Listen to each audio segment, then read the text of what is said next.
কনসার্টের মঞ্চে গান গাইছিলেন আর্ক ব্যান্ডের ভোকালিস্ট হাসান।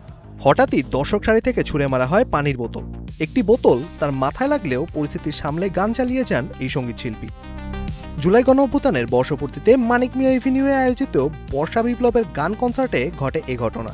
ভিডিও ছড়িয়ে পড়ার পর সামাজিক যোগাযোগ মাধ্যমে শুরু হয়েছে ব্যাপক আলোচনা সমালোচনা।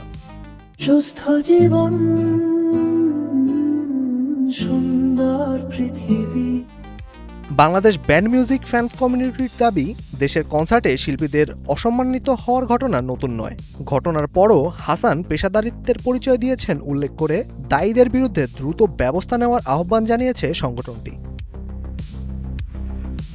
গীতিকার ও সুরকার প্রিন্স মাহমুদ, সোলস ব্যান্ডের মীর মাসুম, তানভীর তারেক, লুৎফর হাসান, রবি চৌধুরী সহ সঙ্গীতাঙ্গনের অনেকেরই এই ঘটনার নিন্দা জানিয়েছেন।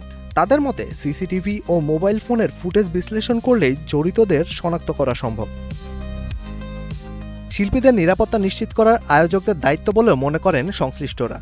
একই সঙ্গে ভবিষ্যতে এমন ঘটনার পুনরাবৃত্তি ঠেকাতে কনসার্টের নিরাপত্তা ব্যবস্থা আরও জোরদার করার দাবি উঠেছে।